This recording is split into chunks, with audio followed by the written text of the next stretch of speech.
So first of all, I'd just like to say I'm absolutely delighted to be joined by Rebecca Horton, who is the VP of Customer and Professional Services at USU. So I've known Rebecca for many, many years, and she's always been an excellent source of guidance and advice and a bit of a take on anything happening. So we're very lucky to have her join us today and share some of her experience. Could you provide a bit of background around yourself, Rebecca? It'd be appreciated. Yeah, no, thanks for having me. First of all, you know me, I always love to just hang out and geek out on anything and all things ITAM. So thank you for including me. So I've been in the IT asset management industry for about 15 years. I started out on the reseller side of the business. I've worked for vendors like Red Hat, HP, also been an independent consultant, working with customers all over the world, helping with the design and implementation of IT asset management practices. And more recently, I've started to get really interested in the relationship between FinOps and IT asset management. So looking forward to learning lots more about that and partnering with Anglepoint. Brilliant, thank you for that. And I'm Brian White, so I'm the director of the program development team here at Anglepoint. I've been in ITAM for about 18 years, originally in the reseller space, providing baseline positions and compliance, and then kind of maturing in through various roles of actually building out ITAM programs within our customer bases. So if you could move on to the next slide, please. So in terms of the agenda today, what triggered this topic really was lots of our customers and a lot of market commentary talking about the impact of the business of an increasing breadth of technology. So we're talking here about SaaS, about more end user driven decision making of what software they want when they want it, moving towards more of an app store type experience for users. And the world has changed for when you need a bit of technology or infrastructure, and actually how businesses are reacting to serve their user base and various different stakeholders. So we thought a useful way to take this would be to almost go on a persona side of things, kind of starting with vendor management, then moving on to procurement, and then moving on to end users and the ITAM team. And as Braden mentioned, we'll also have a lot of questions throughout the way. So fingers on the buttons as we go along. We'd be delighted to kind of get your impact as we go along. So moving on, first of all, to vendor management. If we could pop the question up there, please, Braden, that'd be brilliant. So what we're hearing a lot is actually a lot of people coming to us now, rather than just being SAM professionals or licensing professionals. It's actually vendor management and procurement to say, well, actually, how do I negotiate? What do I do? This isn't like it used to be. People are requesting software in different ways they're managing it. So I suppose, Rebecca, what's your take kind of what did negotiating look like before and now, and how's that changed in recent years? Yeah, I think one of the biggest impacts on negotiations is the fact that technology is now so distributed. The way in which people can access technology has opened up so much. You know, we've all been talking about sort of shadow IT, and it's not necessarily just shadow IT. It's the business units want access to technology immediately. They don't want to have to go through the traditional, or sometimes they're not even aware of the traditional routes to getting these types of solutions. They see a business need, they want to fill it, they want to address it. So we're seeing a lot of, you know, that distributed technology, as well as we're also seeing a lot more vendors becoming more broad and have greater depth with regards to the solutions. They're like super providers. You know, you think about the, you know, obviously Microsoft, Salesforce, ServiceNow. All of these vendors are now moving into areas that they traditionally weren't in, but they've opened up again the routes to those new markets. They've got marketplace. So we're seeing a lot less of that. I have a single contract, and once a year or once every 3 years, I'm going to negotiate it, and I'm going to ask for my standard discount. To now, it's the first challenge that vendor managers have to overcome is, what are we even getting? What are we getting from this vendor or any vendor? Or what 3 products do I have that's exactly the same business unit, but I'm getting from 3 different vendors? So wrapping their heads around and wrapping their arms around all of that information and just figuring out what's out there and who's using it. Yeah, and I suppose the other bit is you've got two sides really. You've got these mega vendors that are all encompassing, and we worked with a customer recently who used the term tentacles. They're getting their tentacles into the organizations and all these user groups and areas, and they're almost selling on value to all of these endpoints. And actually, a vendor, rather than being the kind of the arbiter and the design bottleneck for that, actually trying to then get a handle on, well, and then this happened again recently, kind of we're selling a negotiation. Oh, we're not sure if we're interested in this product anymore, as kind of a bit of a negotiation. Like, oh, well, I've just spent the last month doing a proof of concept with this department and they said they love it. Exactly. So how can people start to overcome that? Because that's a real problem, and I suppose the way that negotiations have always been done in businesses, that's really turning it on its head, isn't it? It really is. And I think one of the best ways to get a handle on it is to look for non-traditional data sources about what's being purchased and what's being used. So it used to be that, you would run a scan of SCCM and take a look at what's installed. That just doesn't cut it anymore. We've now got customers who are going so far as to look for keywords within, for example, procurement data. So they're looking at P cards, information in there, and looking for keywords or any kind of tag that they can to figure out who's buying stuff by these non-traditional routes, as well as also taking a look at other non-traditional data sources like the likes of Okta and Zscaler to take a look at activity and look for, again, those websites, the SaaS products or PaaS products that end users are buying and ultimately using, and just figuring out what's out there, what's being used. And then once they know what's out there, they can really take a look at doing exercises around consolidation of a particular vendor, bringing that buying power together, as well as also doing any kind of product remediation. So again, if you've got those niche players that are very, very specific and very focused in what they deliver and the value prop that they bring to a business, how can you actually extend that value prop to other business units and again increase your buying power? So for example, if you've got 3 or 4 different mind mapping or whiteboarding technologies, but you also know maybe that you've got 2 or 3 other business units that are interested in the same technology. You can bring all of those together, do an assessment of the pros and cons, the technical and functional requirements, make sure they meet the business need, and then get buy-in to maybe at least reduce some of the number of vendors that you're dealing with, ideally down to 1. But even if you just can bring it back down to 2, that's better for you. So it's about the vendor managers kind of talking, building bridges, listening, rather than being the negotiators that very much focus outwards. It's very much talking and understanding, and there may be 3 unique use cases why that piece of software is good. And that's the challenge, I suppose, is trying to untangle, do we need this or don't we, or is this person just telling me they need this?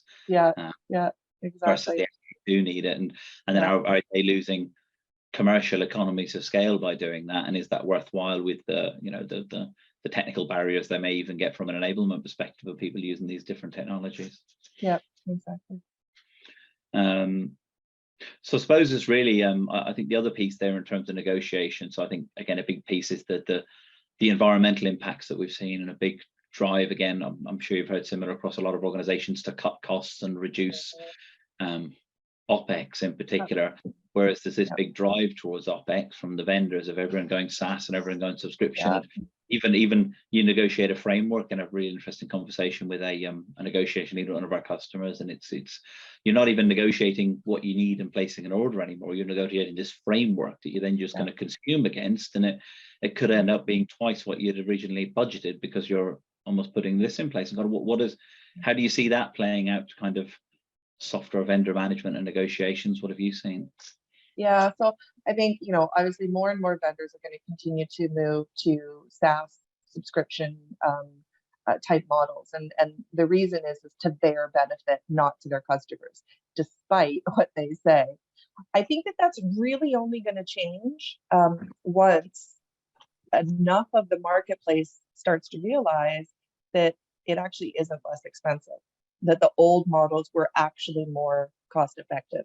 But I think we're probably still 10 years away from that actually happening. So what we've got to do now is deal with the framework, the programs that we have in place, and make the best use of them. And again, leverage them to our benefit, not to the vendors.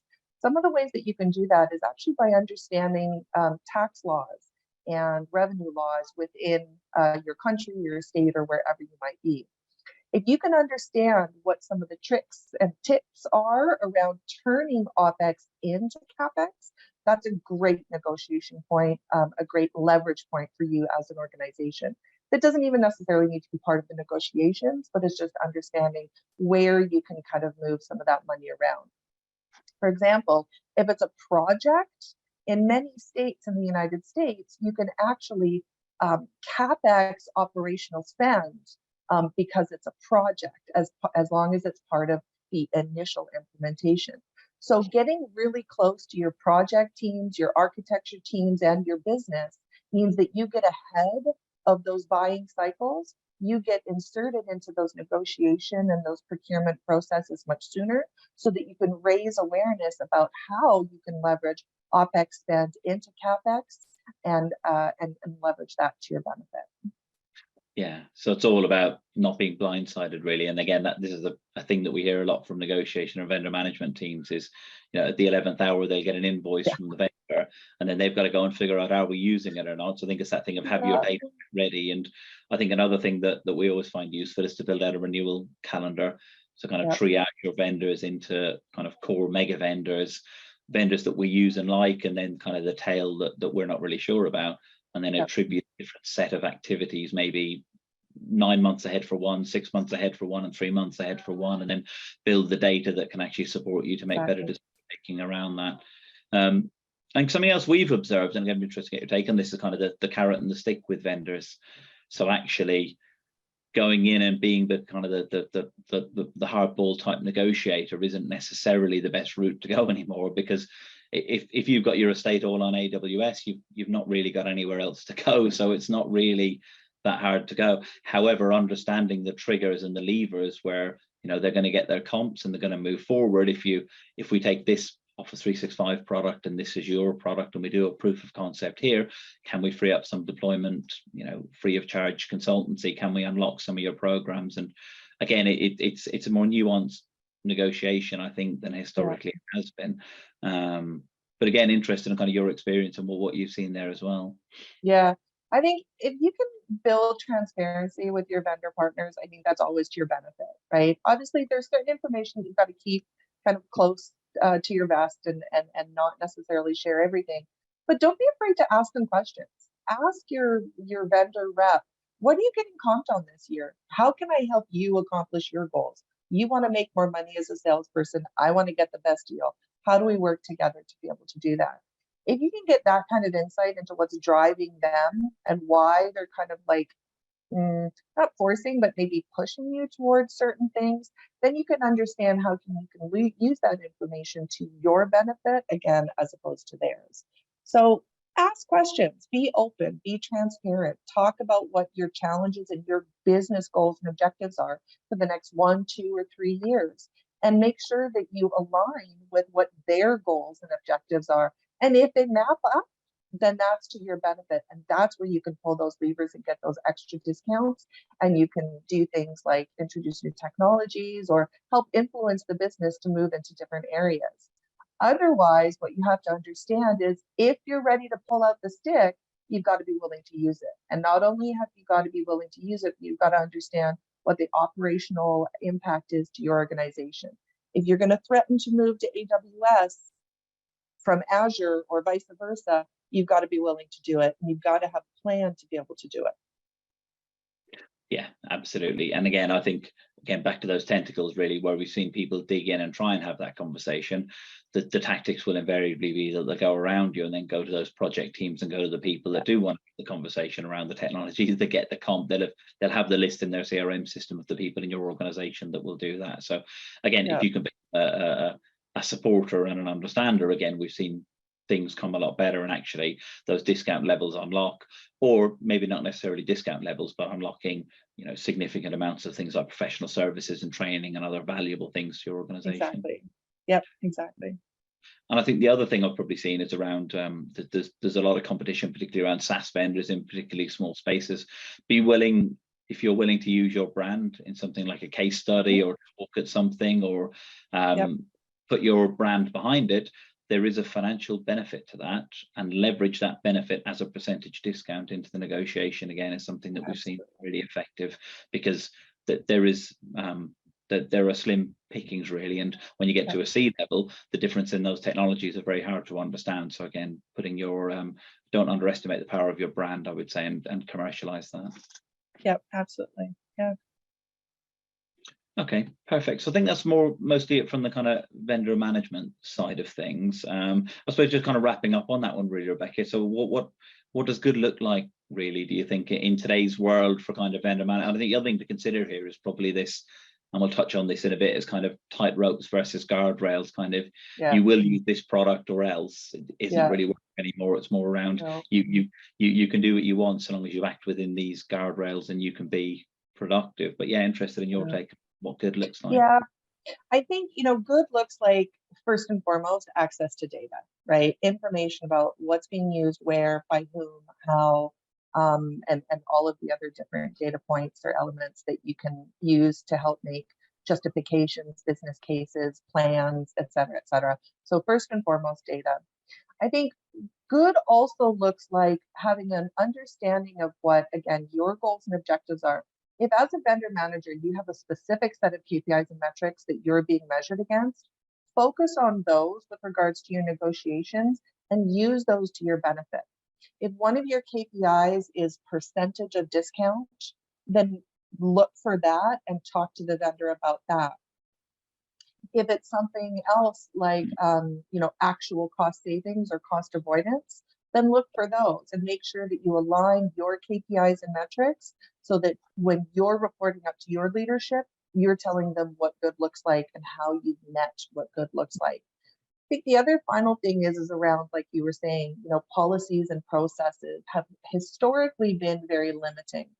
What we now need to do is enable, right? And it's putting those frameworks in place to enable agility, enable the business, the users, to get what they need to be able to accomplish those business goals. Don't put up too many barriers, but yet still make sure that you're gathering the information that you need and you're influencing where you can, as opposed to kind of just letting things run wild. Yeah, brilliant. Thanks for that. Great. So I think now we'll kind of move on to procurement and look at it from a slightly different perspective. So I think the key here really is data. So vendor management are more looking after a small number of the mega vendors and trying to get the most out of them. Procurement are looking at this more holistically. I think we've got a question to pop up here as well now. And I think the key here we hear is visibility. There's all this stuff out there, especially with cloud and SaaS. I don't know where it is and I don't know where to start. I think it's the piece, and actually what used to work even 2-3 years ago just doesn't work anymore because people don't need to come through my procurement request and provisioning system. But yeah, it'd be good to get kind of your take on that, Rebecca. Yeah, IT visibility is a hot topic right now, and this is what this is really all about. It's understanding, you know, where are my services located, but not only just what are those, where are those services located, but actually what's the information and the data that's being processed in those systems, because then that leads you to understand how important those systems or services are to your organization. So again, you want to enable the business to be able to do what it needs to do, but also understand, mitigate, and manage the risk that gets created with that agility and that enablement. So having a really strong IT visibility sort of strategy and having a way to generate unique reports and information for all of your stakeholders, not only for you yourself within your procurement team, but also your partner stakeholder groups like IT asset management, like security, like vendor management, or any of your business units. being able to provide them with the data that they need so that they can make business decisions that are actually formed on good information, accurate, timely information, that will then enable you and enable them to do the right thing with regards to how you buy, what you buy, when you buy, and then putting processes and those guardrails in place to make sure that you're buying through the right channels. Yeah, and interestingly, just seeing the response to the poll there, kind of a lot in the lower end around kind of confidence and having visibility across all software spend. And I think a big thing that's driving this is actually in today's world, an individual or a department can actually have a requirement, can make a procurement decision, and can actually make an implementation decision if it comes to signing up to a SaaS platform that may be completely invisible. Put that on a credit card or a departmental spend area, and suddenly you've got very little visibility over that. So again, I think this is the challenge that a lot of our customers are facing of you don't want to stop that and stop productivity and be the bad guys, so to speak. But, mess with the secret sauce, as I think one of our customers said recently. If a department's really profitable and they're doing great stuff and they're the golden children of the company, you don't want to come in and tell them they're not allowed to do what they want. But likewise, there needs to be some kind of central management, but it's a really difficult line to walk, isn't it? Yeah, it really is. And I think one of the best ways to overcome that is to talk to those business units about what they're trying to accomplish and what their goals are. If you're working with sales and their goal is to, expand into new markets, there's always ways that you can help and facilitate that. Expanding into new markets means having agility with regards to resources and people, and being able to scale up or scale down very rapidly in new regions. Talking to them and saying, you know what, by using the practiced channels or creating new channels, we can enable you to scale those teams up into new regions very, very rapidly. But in order for us to be able to do that, we need to know what your requirements are as much ahead of time as possible so that we can facilitate getting laptops out, getting resources out, getting access to software, whatever it might be, so that you can accomplish those goals. So if you talk to your business stakeholders about what they want to accomplish, then you can always figure out a way to align with them. Yeah, so it comes out, it's that flip side again, really, isn't it? It's being a service provider. So understand what the outcome is for those users to be productive and to drive profitability. And then actually, well, what do you need from us? And rather than, again, just be negative, explain your challenges around doing that and operationalizing that. And also maybe the implications, I think, is a little bit as well. If you're a user and you just want something, and actually you talk to them a bit around the needs for control and governance and IT security, for example. Do you know where this platform that you've just signed up to stores our data, and if you've just broken any laws? It's so true. Simple kind of enablement and training and awareness, and then suddenly it gets management buy-in, and then suddenly it rolls through. And again, it can be, you can deploy anything you want so long as it doesn't have data here and it's in this category and you've considered one of our approved tools from the catalog. Exactly. Collaborating towards a common outcome. But again, I think it's similar as that talk and build bridges, really, isn't it? Absolutely. Yeah. And catalog is key. And it's not just a catalog of saying what's available. Many times we've got end users that go into a catalog, they see the name of a vendor, they don't understand what it means. What they want to see in a catalog is, what is the business outcome that I will accomplish? Is this, for example, a mind mapping tool? Is it a PDF tool? Is it a CRM tool? They need to know and understand, what is this software doing for me and how will it support my business need, not just the name of the vendor and the type of licenses that I can buy. So it's about getting user-centric and helping make procurement decisions. So you're kind of you're influencing, making life easy, and again becoming that service provider rather than the boring spreadsheet that's 10 pages long and it may never see the light of day, and it might be 2 weeks before I want. But again, it's organizations are adopting kind of very agile type methodologies, because what we're seeing there with some of our customers is suddenly they have a stand up or run a sprint, and at 9 a.m. they decide they want something, and they need that at 9:15 or problem, they can't wait until Wednesday, because then suddenly it's an issue and then they can't run that sprint and it has a knock-on effect to everything. But again, that's through talking to the department leads and saying, can you get me a pool of software that you might need on short notice? Then we can set that up ready to provision, and we can negotiate a contract, work with our vendor negotiation team to build a flexible contract that's kind of scale up and down, and then you're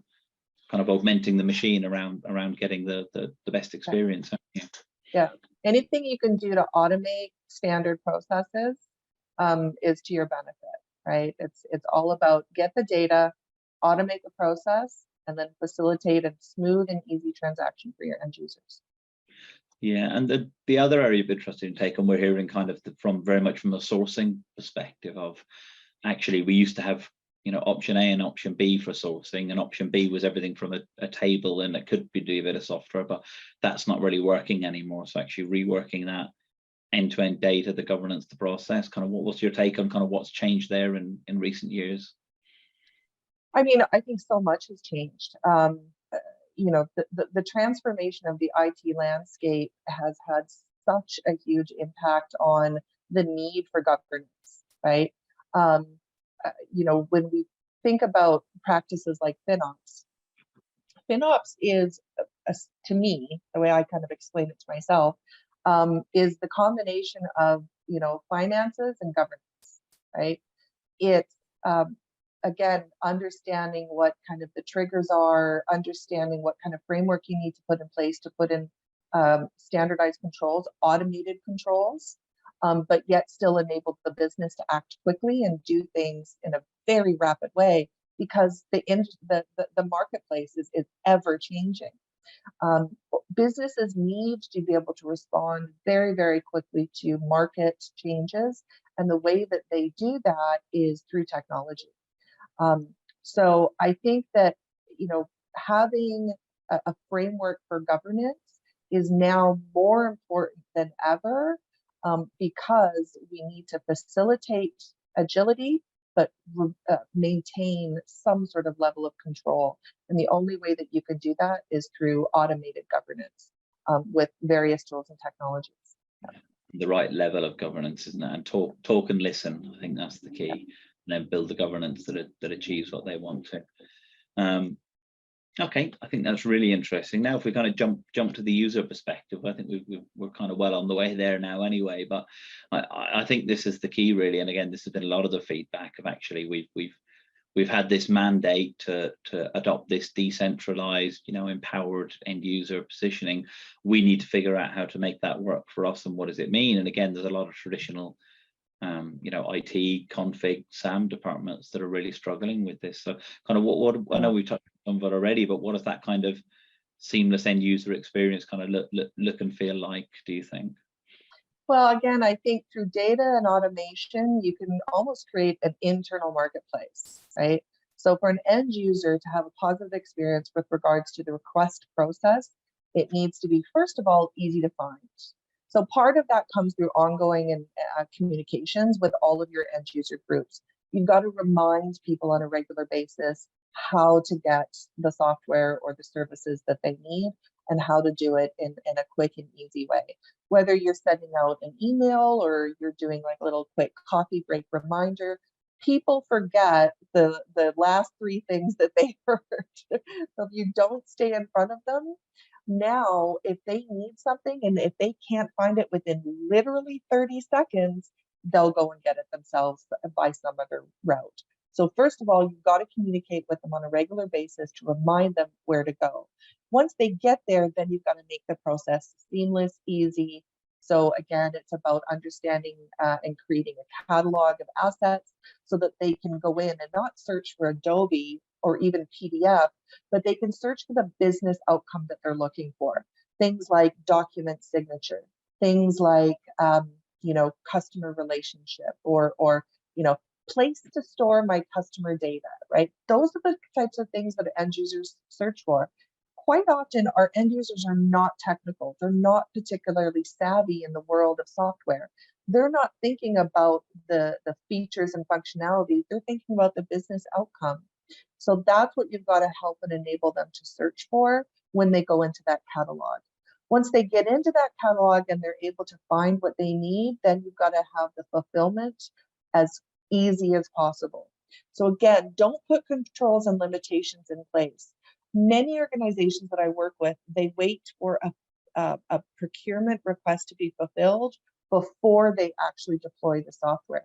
If you can write that capability into your software agreement where you have, let's say 15, 30, or even 90 days to kind of back end those procurement practices, then that just gives you more ability. If it's approved for that particular person or user group, then why wait for an actual purchase to be made? Just give them the software.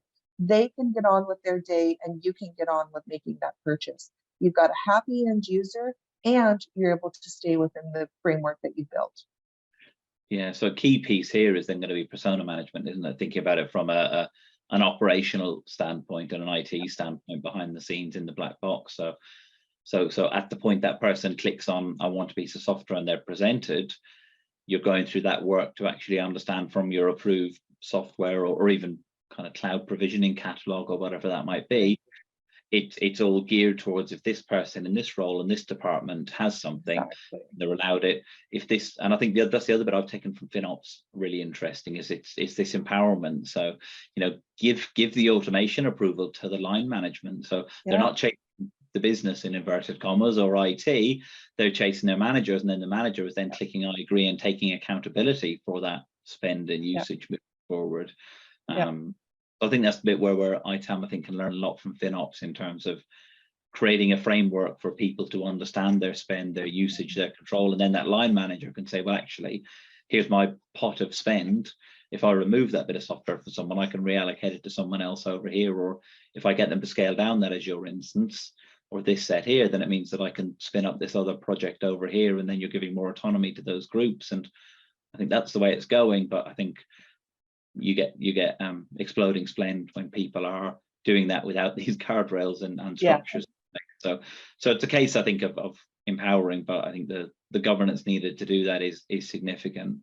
So where would people start with that kind of thing? What would that look like of actually, how do we create this end user experience? If someone today is, and interesting, we've got a mixed bag there. So it's clearly people along different lines of the journey with that maturity forward, but kind of if someone's at the low end of that, where would you start?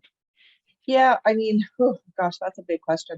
I think one of the best places to start is, again, first of all, get a handle on what's currently in place. You know, start with your path of least resistance. What are the applications that are already standardized, that are already widely used, and figure out how you can facilitate an easier acquisition process for things that are already relatively standardized, I guess.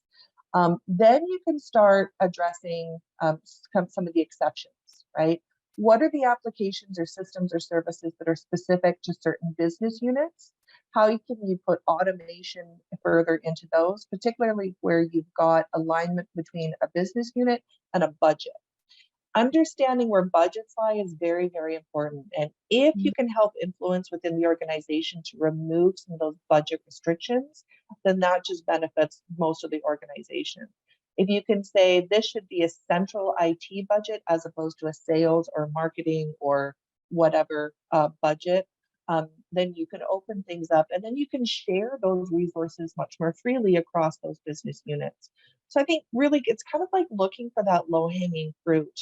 Where can you remove friction through automation, by providing reports, creating alerts and notifications? Where can you standardize on things? Where can you put people into user groups as opposed to one-to-one assignment of licenses? Just put them into a user group.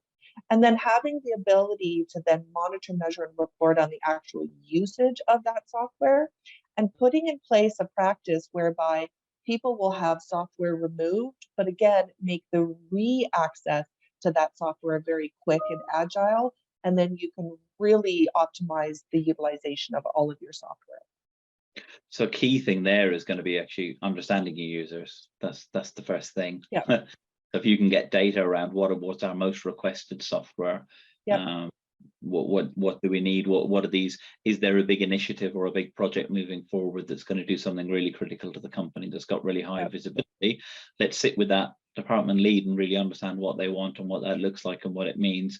And then there's a bit of the 80-20 rule there, isn't there? I think if you can, it's probably 20% or a very small pool of named titles, there might only be 10 or 15 titles in there. And actually just by doing that, you'll significantly improve that experience. Absolutely. Yeah, absolutely. And then obviously these different groups talking together, that feeds through to procurement and vendor management. Can we negotiate, an all you can eat agreement for this type of software, and then you just remove that? And is that additional cost worth the benefit of, just say yes and it doesn't matter? Absolutely. Yeah. I think, from an IT asset management perspective, there's typically sort of certain goals and objectives when we're implementing a new SAM practice. We look at things like reduce risk around audit, reduce costs.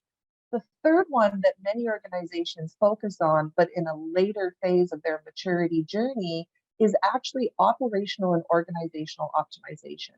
It's how do you have an impact on the end user experience, whether your end user is an end computer, or even your end user is part of your dev team or your infrastructure team.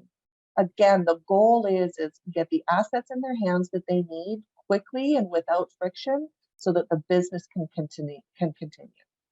Yeah, we've had a question just drop in, Rebecca, from David. I don't know if you can see that one. Oh, sure. But yeah, process.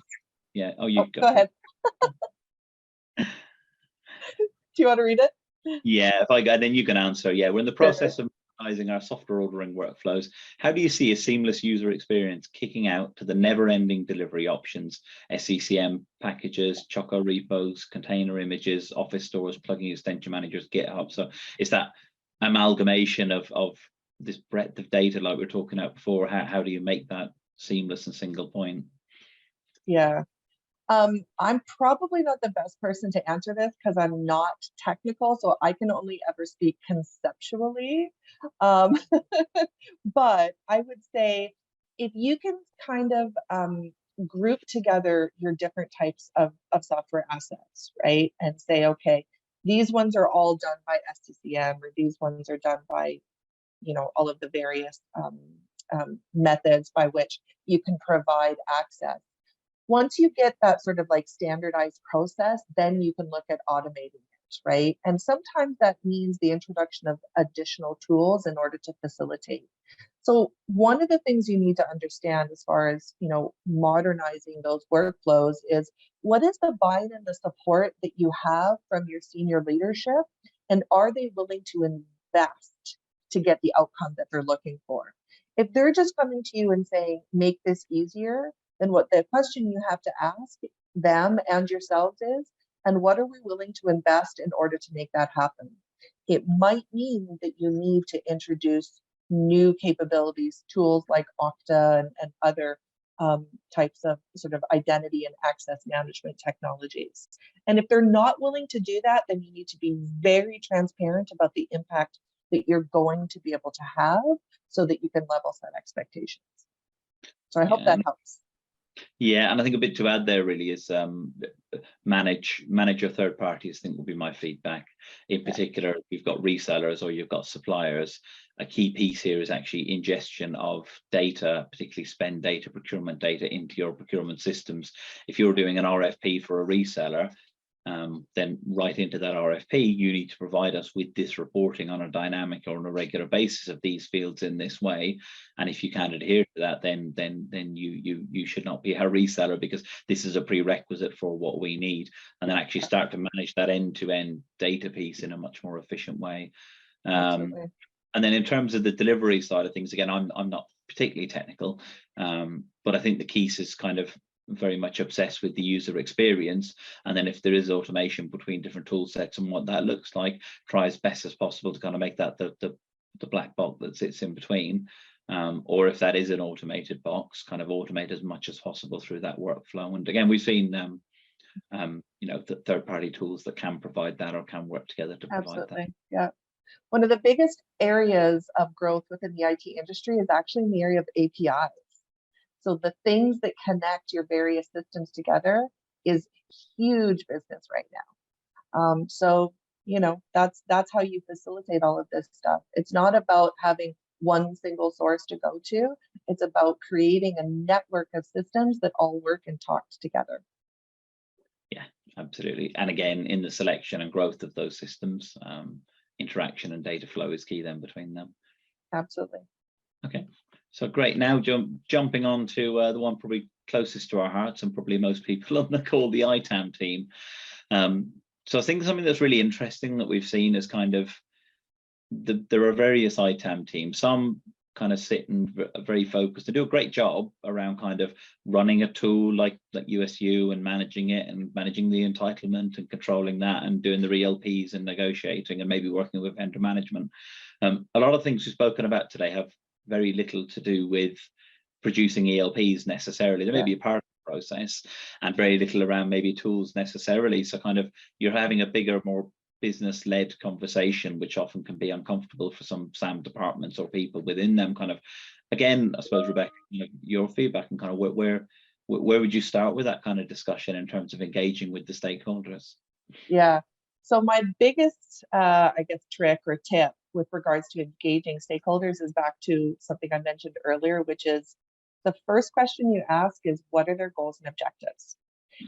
If you can understand what they're trying to accomplish and talk about how you can help them, they will be much more inclined to do what they need to do in order to help you too. So they understand what their responsibility is to the business outcome that they're looking for, as opposed to the business outcome that you're looking for. They'll be much more likely to agree to it, adhere to it, and follow the policies and processes that you put in place. And which kind of stakeholders would you start? Would it be kind of the other personas that we've touched on here, or is there a particularly good place to start, do you think? I think, again, starting with non-traditional stakeholders is really where a lot of the magic is happening these days within the SAM industry. Is again, because so many decisions are being made outside of IT, outside of the infrastructure group, outside of the end user group. If you can reach out to those business units, talk to HR, talk to marketing, talk to sales. Those are the pieces of the organization that are the ones that are actually using the software that we're spending millions and millions and millions of dollars on. Those are the business units that you can have the greatest impact and influence. So again, if you start with them to understand what their business goals are, and then you work backwards from what their existing processes are on how they get access to that, then you can work with sort of your traditional stakeholder groups as well. A lot of organizations are attaining levels of maturity now that SAM and ITAM have been practices for, 25-ish years. A lot of them are gaining the maturity level that they need to start truly having an impact outside of just compliance and cost management. Now it's really about business enablement and providing all of their stakeholders with the data that they need in order to make the business decisions that exist within those business units, not necessarily because it's a SAM requirement. And interestingly, I think kind of reflects there in the poll there. So almost half the people have said they don't have sufficient engagement with stakeholders to attain the highest possible savings. And then a mixed bag of some people that are kind of getting there. And I think it's interesting what you say to kind of extend on that a little bit. It's understanding what does a cost saving mean. I mean, if we had an interesting customer recently, and we're hearing this a lot of I want to understand my cloud spend. I don't want to reduce my cloud spend. I just want to understand it, how it's segmented, what it means, so I can then talk to that. And then kind of finance leadership becomes almost a stakeholder then to be informed, just so they can have an informed decision around it of where this is going and what it means. So it's not necessarily always we're going to take it away and we're going to reduce it. Yeah, absolutely. I think we got a question from Rachel in the Q&A. She says, our company aims to move the majority of our applications to the cloud as quickly as possible. This brings us a lot of headaches besides SaaS and PaaS. What is your advice to us to prioritize asset management wise? This is an interesting one. So there's different ways that I recommend that organizations sort of prioritize. Obviously, cost is a big reason to prioritize. If you can save money by moving something to the cloud, that's a really good reason and a really good justification. Other reasons that a lot of organizations don't necessarily consider is actually importance and stability to your organization. If you can improve stability by moving some of your key applications to the cloud, then you have the ability to have a true and real business impact. So for example, if you've got legacy systems that are vital, meaning if they go down, your company loses money by the minute. If you can improve the stability of those systems by moving them, even if they aren't necessarily really expensive, i.e. a lot of these systems are actually open source, you can still have a real business impact, because what you're doing is you're helping to reduce the risk for loss of business functions. So that's another consideration. Another consideration is not just the cost of acquisition, but actually the cost of operational impact.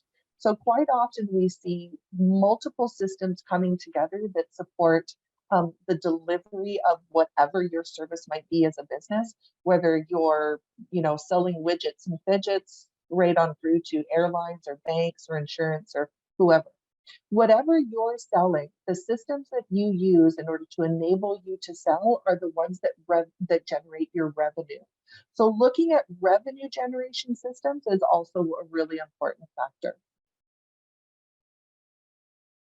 That's really interesting. Yeah, I think that's it. It's understand where it's best to put your shoulder behind, really. But I think coming back to an ITAM perspective and gathering the data, and ITAM as an aggregator of the right information to manage the assets, which ultimately cloud assets are, is kind of understand the roadmap, I think would be key. We've worked with a lot of organizations who have said kind of we're moving to the cloud, moving our applications to the cloud. Well, what is the timeline for that? Is there a plan?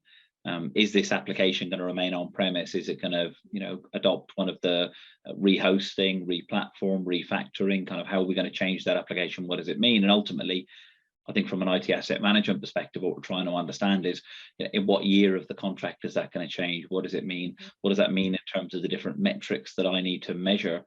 So do you need a SaaS management tooling? Do you need cloud management tooling? Yeah. Do you have the data points to be able to manage all of that effectively, I would say? And are you staging them? And is this a SaaS and PaaS prioritized? Then can you manage your SaaS applications in the same way you can manage your on-premise applications? Absolutely. Something else to think about from a maturity and governance perspective would be to read up on things like the Microsoft Cloud Adoption Framework.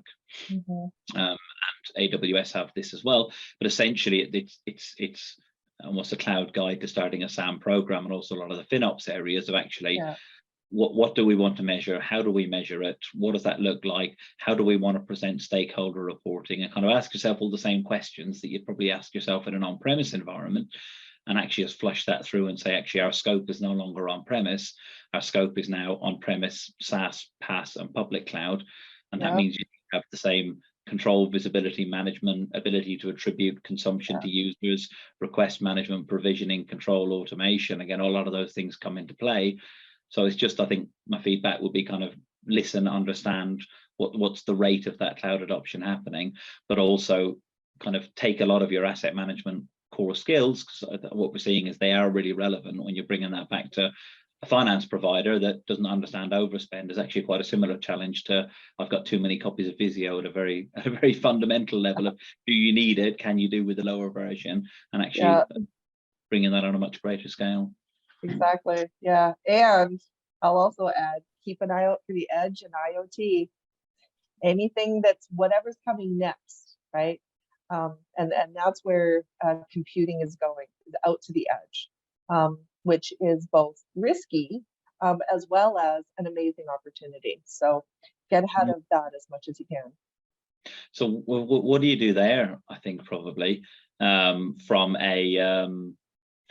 an ITAM perspective, do you kind of listen and sit in the background? You don't want to come in with your big size 9s necessarily, do you?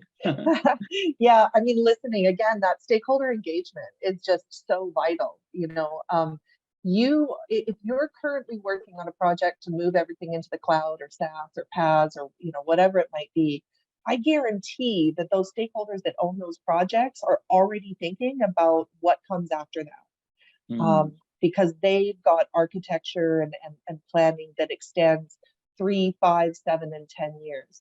They know what they're going to do with their systems in many cases, or they think they know what they're going to do based on current market and industry impacts.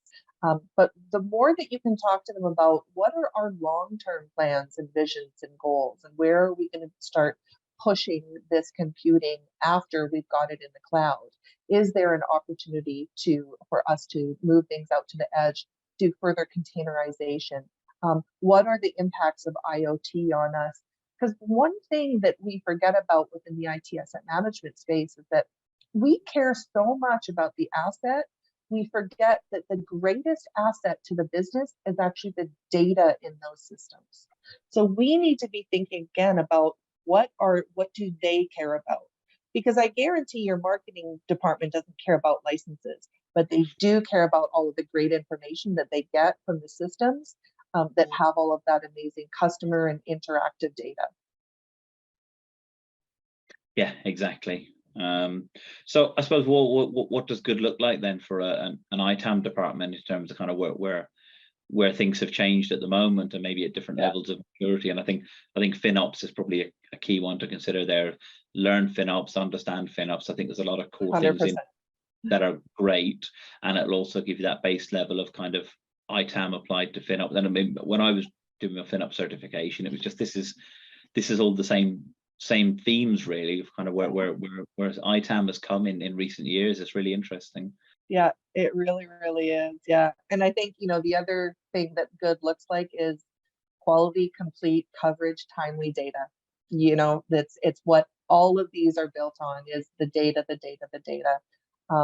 And making sure that you can rely on that data. That data is trustworthy.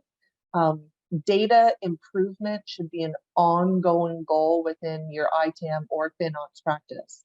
So it's all about the data. So the better you can get your data, the better off you'll be able to be able to respond to the business's requirements.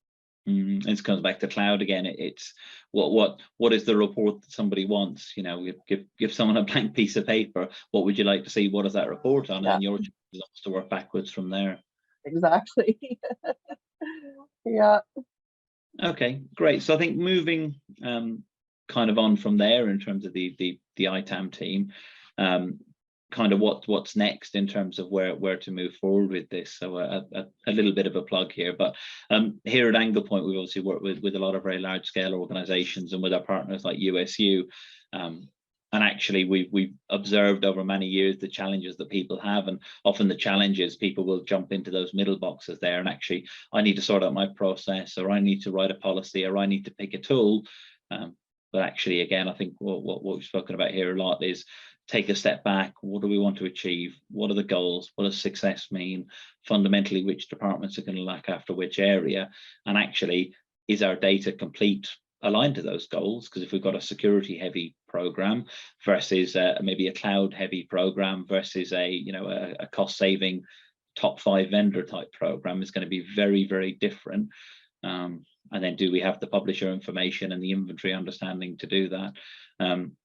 So what we've designed is a very structured engagement model where we can actually start relatively light and assess, and then kind of move in and grow with that to kind of deliver on the broader basis as required.